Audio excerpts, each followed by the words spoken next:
नमस्कार। आज कक्षा द्वादश रसायन विज्ञान कक्षा में सभी भैयाओं का स्वागत है।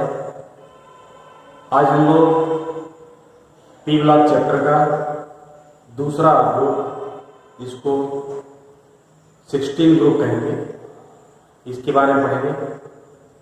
Chemistry of 16 group elements. Chemistry of 16 group elements में जो एलिमेंट्स हैं ऑक्सीजन, सल्फर, सेलेनियम, टेलुरियम और क्रोमियम। ब्लैक बोर्ड आप देख रहे हैं। ब्लैक बोर्ड पर हमने लिखा है ऑक्सीजन की एटॉमिक नंबर है, सल्फर, सेलेनियम, टेलुरियम और क्रोमियम। इनका नोबल गैस कॉन्फिगरेशन लिखे हैं। नोबल गैस कॉन्फिगरेशन ऐसे लिखे हैं कि हमको बाहरी कक्ष में कितना इलेक्ट्रॉन है इसे पता चल जाएगा, जिसे हम बता सकते हैं कितना इलेक्ट्रॉन दे सकता है, कितना इलेक्ट्रॉन दे सकता है। क्योंकि आपको पता है कि प्रत्येक ग्रुप में ऊपर से नीचे आते हैं मेटेलिक गुण बढ़ता है, दैट इज इलेक्ट्रॉन देने की क्षमता बढ़ती है और ऊपर इलेक्ट्रॉन लेने की क्षमता होती है। तो इसके सबसे बाहरी कक्ष इलेक्ट्रॉन की संख्या आप देखिए, ये 2p4 या आपका 2p4 है, यानी कि 2s2 4 2 6 बाहरी कक्ष में इलेक्ट्रॉन की संख्या 6 होती है। ये सबको ध्यान में होगा, ठीक है। 2s2 3s2 फिर 4s2 4p4, 5s2 5p4, 6s2 6, यानी इनकी बाहरी कक्ष में इलेक्ट्रॉन की संख्या 6 है। तो ऑक्टेट पूरा करने के लिए 2 इलेक्ट्रॉन चाहिए, अर्थात 2 इलेक्ट्रॉन ये ले सकते हैं। तो वही ले सकता है जिनके पास इलेक्ट्रॉन लेने की क्षमता है, अर्थात इलेक्ट्रोनेगेटिविटी ज्यादा है। तो ऑक्सीजन के पास ऐसा होता है कि इलेक्ट्रोनेगेटिविटी ज्यादा होता है, इसलिए 2 इलेक्ट्रॉन लेता है। आपको ध्यान में होगा कि ऑक्सीजन एक ऐसा है जो मेटल, नॉन मेटल, मेटलाइट सबके साथ रिएक्शन करता है और ऑक्साइड, परऑक्साइड, सुपर ऑक्साइड बनाता है, जिनका ऑक्सीडेशन नंबर अलग अलग होता है। बताएंगे इसके बाद आपको। ये आपने देखा होगा कि -2 इनका ऑक्सीडेशन स्टेट जनरल हो गया ऑक्सीजन का। फिर इसके बाद दूसरा आता है -1, जब वो परऑक्साइड में है। इसी तरह से आपका OF2 का नाम सुने होंगे, इसमें इसका 2+ होता है, सबको ध्यान में होगा, ठीक है। इसका आपने निकाला था कि O2 पर माइनस अगर है तो परऑक्साइड।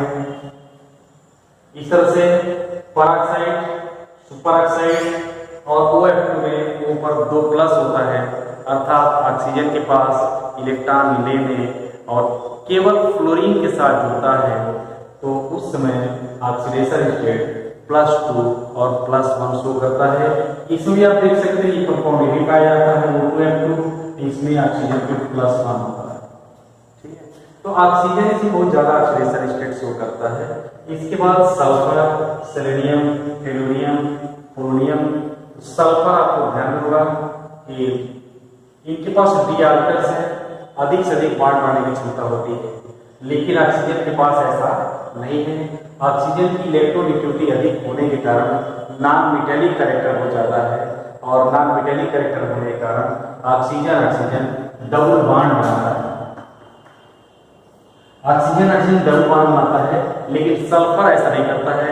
सल्फर के पास कोवैलेंसी ज्यादा है, अर्थात ज्यादा शेयर करता है आपस में, और इसका स्ट्रक्चर आप जानते होंगे S8 मतलब जैसे हम लिखते हैं O2 के एक मॉलिक्यूल में एटम की संख्या 2 होती है और सल्फर के एक मॉलिक्यूल में एटम की संख्या कितनी होती है?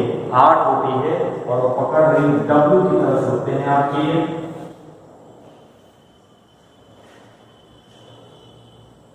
ये W की तरह से मॉलिक्यूल से जुड़ते हैं।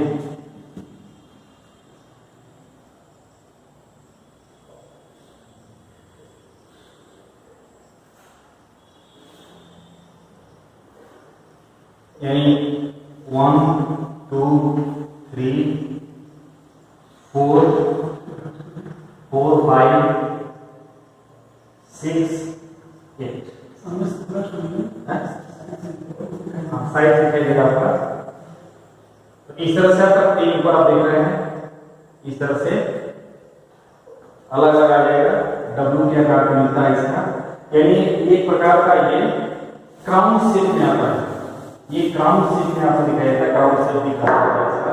तो एक सल्फर के एक मॉलिक्यूल में एटम की संख्या कितनी होती है? 8 होती है। क्यों ऐसा है? क्योंकि इनके पास d ऑर्बिटल्स पाए जाते हैं। आपसे ये प्रश्न पूछा जाता है कि H2S यानी हाइड्रोजन जब सल्फर से रिएक्शन करता है क्या बनाता है? हाइड्रोजन H2S गैस बनाता है, जबकि H2O उसी ग्रुप का ऑक्सीजन भी है, इनके साथ यह लिक्विड स्टेट में होता है। क्या कारण है? ये गैस में है और ये आपका लिक्विड में है। हम आपको ध्यान में होगा कि ये H2O दूसरे H2O मॉलिक्यूल के साथ हाइड्रोजन बॉन्ड बनाता है और हाइड्रोजन बॉन्ड बनाने के कारण अट्रैक्शन फोर्स ज्यादा होता है, इस वजह से ये लिक्विड होता है। लेकिन H2S के पास, सल्फर के पास हाइड्रोजन गैस बॉन्ड बनाने की क्षमता नहीं है, क्योंकि आपको ध्यान में होगा क्या कंडीशन है हाइड्रोजन बॉन्ड बनाने का। उसका कंडीशन ये है कि FON यानी हाइड्रोजन जो फ्लोरीन स्टेरिक, ये तीनों एलिमेंट्स हैं वो मोर इक्वलिएटिव एलिमेंट्स हैं। या तो फ्लोरीन से जुड़ा हो, ऑक्सीजन से जुड़ा हो, चाहे नाइट्रोजन से जुड़ा हो, तभी हाइड्रोजन बॉन्ड बनेगा, अन्यथा हाइड्रोजन बॉन्ड नहीं बनेगा।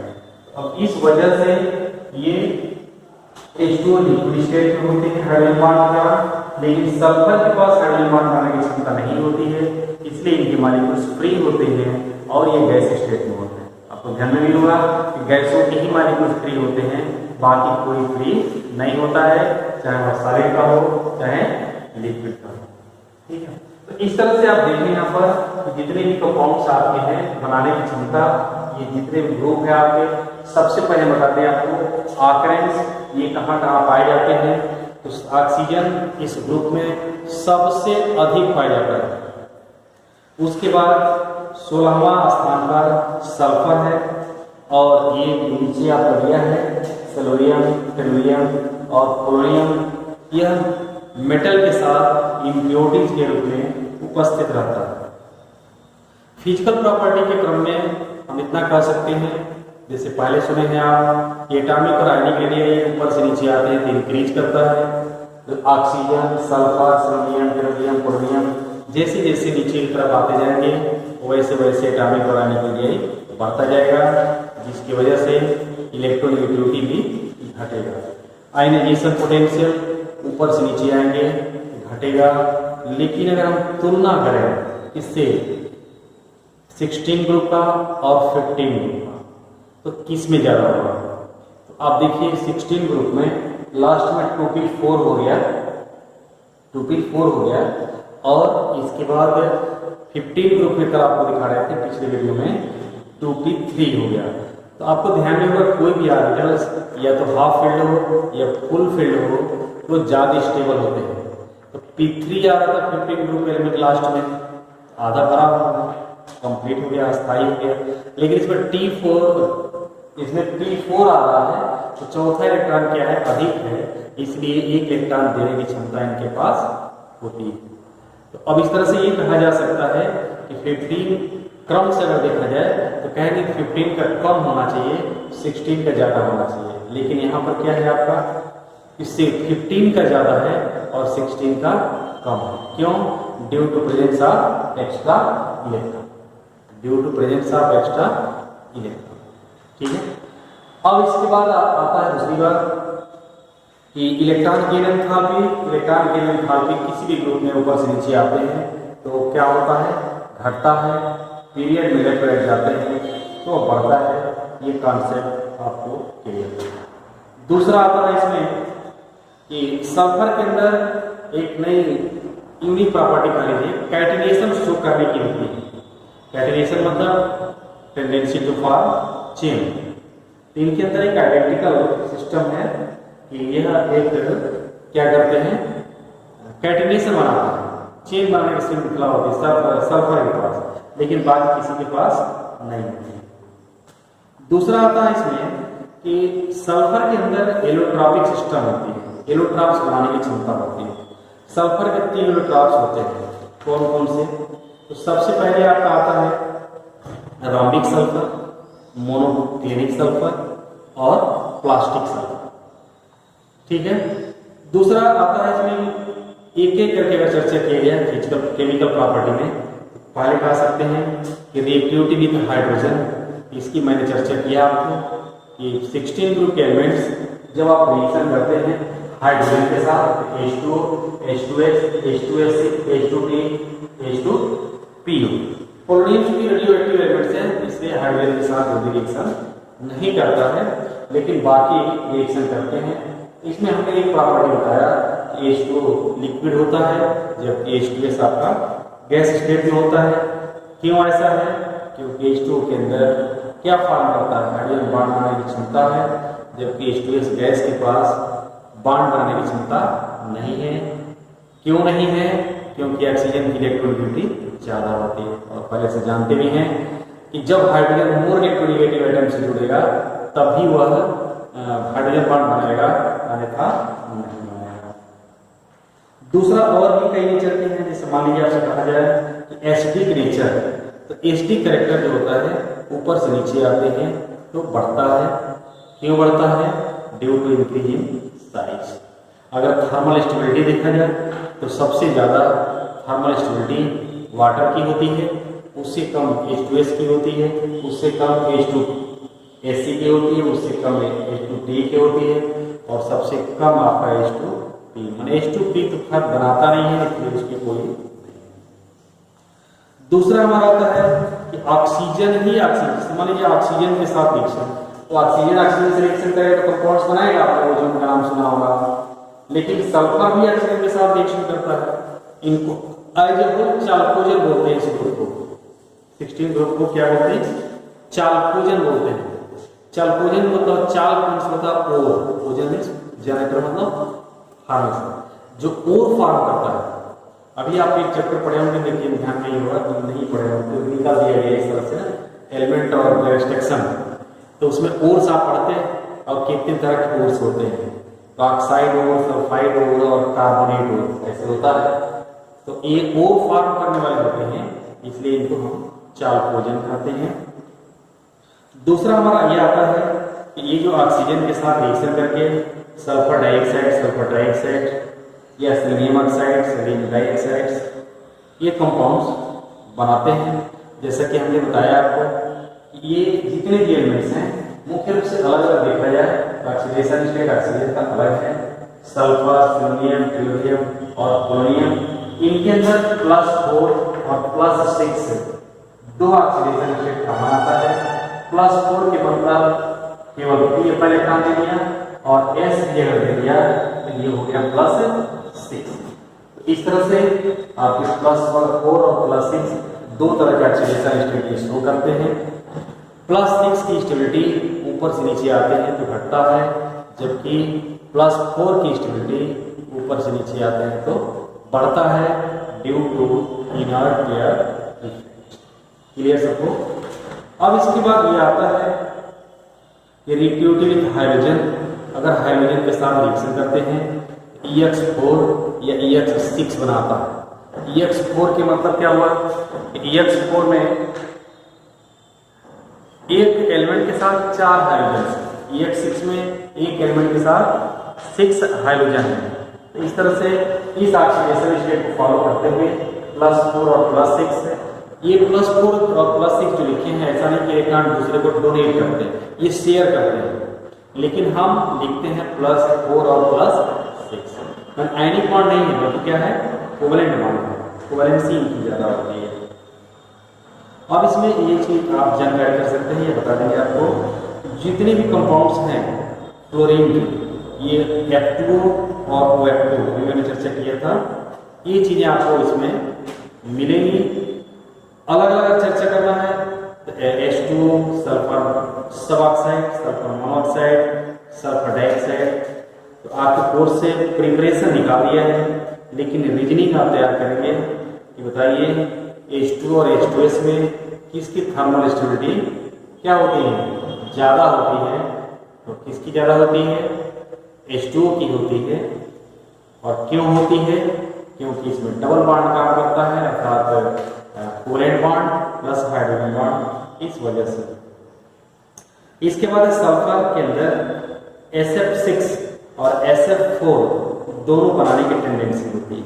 सबको ध्यान में होगा, ड्यू टू +4 एंड +6 ऑक्सीजन की भी एनामलस बिहेवियर होती है। जैसे हर ग्रुप में प्रत्येक पहला एलिमेंट्स अपने सेल्स मेंबर से अपने परिवार में भिन्नता प्रदर्शित करते हैं, उसी तरह से ऑक्सीजन भी अपने परिवार में भिन्नता प्रदर्शित करता है।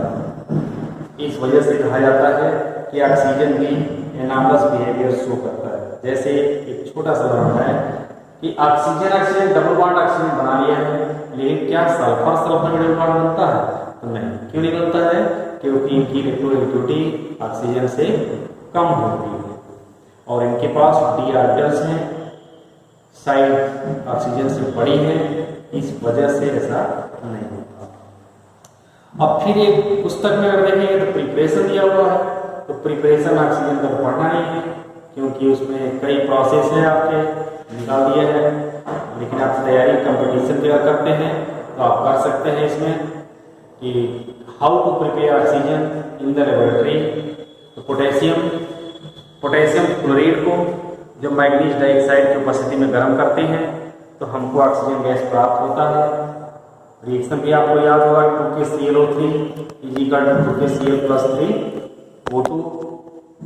दूसरा H2O Hg2O को इसको हीट करेंगे तब भी आपको ऑक्सीजन गैस मिल सकता है। तो पोटेशियम क्लोराइड से जो प्रिपरेशन है वही इसका कौन सा मेथड है? लेबोरेटरी मेथड है, इसलिए इसको आप याद रखेंगे।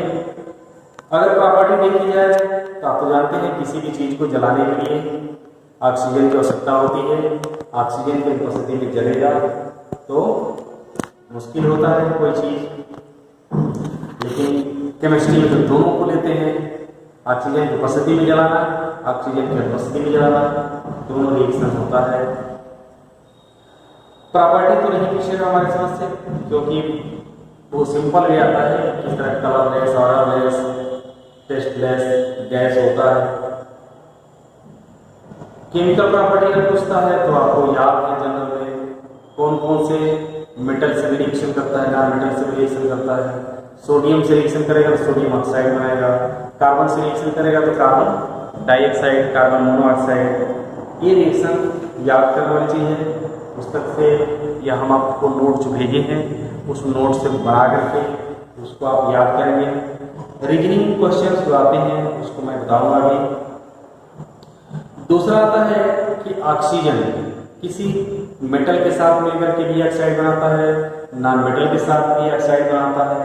तो अगर सिंपल ऑक्साइड का डेफिनेशन पूछा जाए तो कह सकते हैं the compounds form by the combination of oxygen, metal and non metal known as oxides. जैसे कार्बन से रिएक्शन किया तो कार्बन डाइऑक्साइड, सोडियम से रिएक्शन किया तो सोडियम डाइऑक्साइड। ये दो चीजें आपको मिलती हैं। तो ये जो सिंपल ऑक्साइड्स हैं, छोटे कक्षाओं में भी आप सुने होंगे कि कितने तरह के होते हैं। ये सिंपल ऑक्साइड्स, एसिडिक, बेसिक,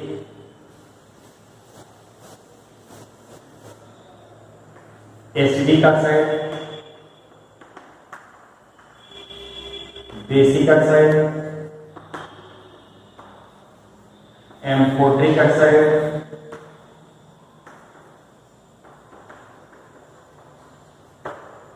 और न्यूट्रल ऑक्साइड। एसिडिक ऑक्साइड्स क्या होते हैं? अर्थात वो ऑक्साइड्स जो जलीय विलयन में ये वाटर के साथ मिलकर के एसिड बनाता है, उसको हम एसिडिक ऑक्साइड कहते हैं। तो जितने भी नॉन मेटेलिक ऑक्साइड्स हैं, जैसे आपका CO2 है, H2 से रिएक्शन किया तो H2CO3 बना दिया, कार्बोनिक एसिड। तो ऐसा ऑक्साइड्स अर्थात जितने भी नॉन मेटेलिक ऑक्साइड्स हैं ये वाटर के साथ रिएक्शन करके एसिड बनाते हैं, तो उसको एसिडिक ऑक्साइड्स कहते हैं। वो ऑक्साइड्स जैसे मेटेलिक ऑक्साइड्स मान लीजिए हम लेते हैं Na2O, इसको वाटर से रिएक्शन करा देते हैं 2NaOH। अर्थात वो रिएक्शन वो ऑक्साइड्स जो वाटर के साथ रिएक्शन करके सोडियम हाइड्रोक्साइड अर्थात बेस बनाता है उसे बेसिक ऑक्साइड्स बोलते हैं। एम्फोटिक ऑक्साइड्स जैसे आपका जिंक ऑक्साइड है और दूसरा Al2O3 एल्यूमिनियम ऑक्साइड है। ये दो ऑक्साइड्स ऐसे हैं जो एसिडिक और बेसिक दोनों की तरह से बिहेव करते हैं, इसलिए इसका नाम पड़ गया एम्फोटिक ऑक्साइड्स। ठीक है, या ऐसे भी कहा जाता है कि वो ऑक्साइड जो एसिड और बेस दोनों से रिएक्शन करता है उसको हम एम्फोटिक ऑक्साइड्स बोलते हैं। ठीक है, इसके बाद आपका न्यूट्रल ऑक्साइड्स है। न्यूट्रल ऑक्साइड्स क्या है? अर्थात वो ऑक्साइड न एसिडिक नेचर है और न ही बेसिक नेचर है, किसी नेचर को फॉलो नहीं करता है, तो उसको हम क्या कहेंगे? Neutral oxide. जैसे NO nitric oxide, carbon monoxide, ये सभी ऐसे ऑक्साइड्स हैं जो न एसिडिक होते हैं जो बेसिक नेचर के होते हैं, तो उनको हम क्या कहेंगे? Neutral oxides. ये ऑक्साइड्स हैं आपके डिफरेंट टाइप ऑफ ऑक्साइड्स। दूसरा आता है ऑक्सीजन के जो कंपाउंड्स हैं जो सबसे इंपॉर्टेंट है, कई बार बोर्ड में पूछा जाता है कि ओजोन क्या है? तो आप जानते हैं लोग पृथ्वी से कुछ ऊंचाई पर एक लेयर है जो हमें अल्ट्रावायलेट रेज से बचाता है। एक तरह से चाहे छन्नी की तरह से फिल्टर काम करता है और फिल्टर काम करने के कारण उसको हम ब्लॉन्केट के रूप में भी उसकी संज्ञा देते हैं। हमारे लिए वो ब्लॉन्केट का काम करता है, अल्ट्रावायलेट को रोक करके और मेन जो हमारे लिए लाइट जरूरत है रेज को, उस रेज को हमारे तक पहुंचाता है। यह ओजोन है। दूसरा ऐसी कि कभी कभी प्रिपरेशन करने की जरूरत पड़ती है। क्योंकि ये इसका अच्छा गुण है, ऑक्सीडाइजिंग है और रिड्यूसिंग है। ऑक्सीडाइज भी करता है, रिड्यूस भी करता है। तो प्रिपरेशन के लिए सीमेंट्स का ऑर्गेनाइजर, इससे ऑक्सीजन को साइलेंट इलेक्ट्रिक डिस्चार्ज में पास करते हैं। जो ऑक्सीजन है आपस में मिल करके संकुचित हो करके और ओजोन में कन्वर्ट हो जाता है। जैसे 3A2O2 = 2O3। क्लियर? ये आपका एक प्रिपरेशन का प्रॉपर्टी में अगर देखा जाए कि ओजोन क्या है, तो एक प्रकार का ब्लू गैस है जिनका पंजेंट ऑर्डर है और ये वाटर में कम सॉल्युबल है, लेकिन ऑर्गेनिक कंपाउंड्स में बहुत अधिक सॉल्युबल है। आपसे जो प्रश्न पूछे जाते हैं वह इस प्रकार है कि क्या होता है जब ओजोन गैस को गर्म करते हैं? तो ये थर्मली अनस्टेबल होता है। गर्म करने पर पुनः ऑक्सीजन मॉलिक्यूल्स और नेसेंट ऑक्सीजन प्रोड्यूस करते हैं। इसलिए भी कहा जाता है कि इसका एक प्रकार का ऑक्सीडाइजिंग नेचर है। आपको ध्यान में होगा ऑक्सीडाइजिंग एजेंट उसको कहते हैं जिनका क्या होता है? रिडक्शन होता है। रिडक्शन मतलब हाइड्रोजन का जुड़ना या ऑक्सीजन का निकलना। नेसेंट ऑक्सीजन प्रोड्यूस कर रहा है, इस वजह से और क्या हो गया? ऑक्सीडाइजिंग एजेंट प्रोड्यूस करता है। पेपर में एक प्रश्न देखे, बोर्ड परीक्षा में कई बार आया है कि why ozone act as powerful oxidising agent due to presence of nascent oxygen. Nascent मतलब नवजात, तुरंत नेसेंट ऑक्सीजन प्रोड्यूस होने के कारण वह ऑक्सीडाइजिंग एजेंट का काम करता है। बहुत से एग्जाम्पल है जिसको बता सकते हैं आप। जैसे मान लीजिए वेजिटेबल आयल है, सॉरी वेजिटेबल कोई कलर्ड है और उसको ओजोन पास कर दीजिए तो उसको क्या कर देगा? डिसकलर कर देगा। अभी ऑर्गेनिक केमिस्ट्री के गणित में हमने पढ़ा था कि अगर कोई एल्कीन कंपाउंड्स हैं ओजोन के साथ पास करते हैं तो उसको ऑक्सीडाइज करके एल्कोहल में कन्वर्ट कर देता है, ओजोनाइड में कन्वर्ट कर देता है। ठीक है, ये सभी चीज़ें आपको मिलेंगी, पुस्तक में भी है, उसको आप देख सकते हैं, तैयारी कर सकते हैं। नोट में भी प्रश्नवाचिक भी लिखा गया है और उस तरह से दिया है। एक जो सबसे इम्पॉर्टेंट है आप पढ़े होंगे 11th में, डिप्लीशन ऑफ ओजोन लेयर। क्योंकि इतनी तेजी से ओजोन की एक और खास माने व्यवस्था इसकी है कि जितने भी ठंडे प्रदेश हैं इनका उपयोग शेविंग क्रीम के रूप में करते हैं, क्योंकि ठंडे प्रदेश में पानी का उपयोग कम करते हैं, केवल दाढ़ी में लगाते हैं और ओजोन से रिएक्शन करके झाग बना देता है। और प्रदूषण की वजह से भी धीरे धीरे ओजोन लेयर में छेद हो गया है, जिससे अल्ट्रावायलेट रेज आप तक पहुँच रहा है। ठीक है, तो प्रिय भैया हमको लगता है कि जो मैं बता रहा हूँ इसको आप पुस्तक से भी पढ़ेंगे और हम नोट में भी दिए हैं। जो याद करने वाली चीज़ है उसको नोट में लिखा हुआ है, हेल्पिंग बुक से उससे अधिक आप पढ़ सकते हैं। ठीक है, फिर भी प्रयास किया जा रहा है, किसी कोई समस्या होती है शाम को 6 बजे मैं क्लास लेता हूँ, उस क्लास में अपनी समस्या को रख सकते हैं। लेकिन कष्ट की बात, दुख की बात ये होती है, एक तो जुड़ने वालों की संख्या कम रहती है और जुड़ते भी हैं तो वह पूछते नहीं हैं, या तो अपडेट नहीं रहते हैं, या पहले से कुछ तैयारी नहीं किए रहते हैं, या सोच रहे होंगे कि जब स्कूल खुलेगा तब पढ़ेंगे। तो ऐसा नहीं है, जो पढ़ा दिया गया पूरा उसका रिवीजन अभी फिलहाल नहीं होगा। पहले इसी पर आपकी अभी परीक्षा भी देनी है तो तैयारी करना है। अभी मैं कह रहा था आपको इलेक्ट्रॉन्स ऑफ सल्फर, उसमें नाम लिया था, आपको ध्यान में होगा।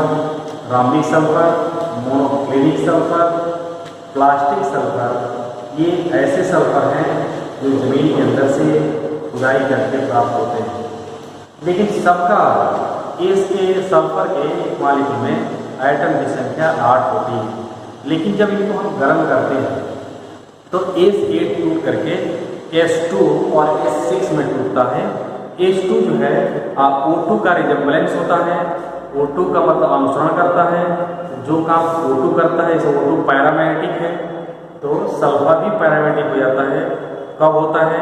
जब उसका हम डिसोसिएशन कराते हैं, और इसका डिसोसिएशन 1000 केल्विन पर हम गर्म करेंगे तभी होता है। क्योंकि वह पेपर में आया था कि what happens when sulphur is heated at 1000 kelvin, it is dissociated into S6 and S2. So S2 is paramagnetic in resemblance to oxygen.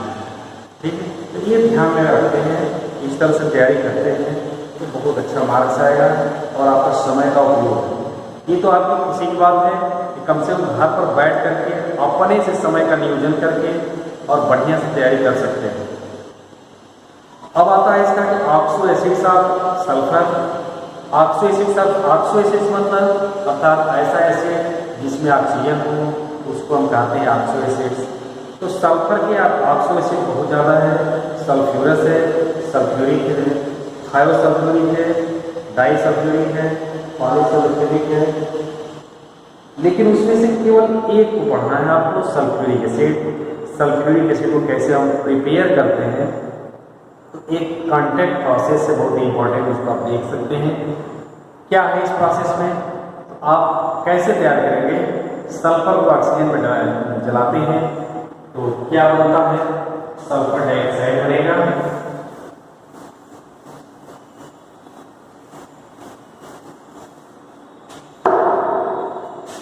Preparation of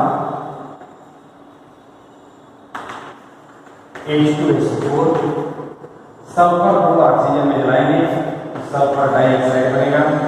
इस सल्फर डाइऑक्साइड को B2O 5 में ये बनेगा 2SO3, और ये सल्फर डाइऑक्साइड है, इनको H2SO4 के साथ रिएक्शन कराएंगे, H2SO7, जिसे हम क्या कहते हैं, पोलियम कहते हैं।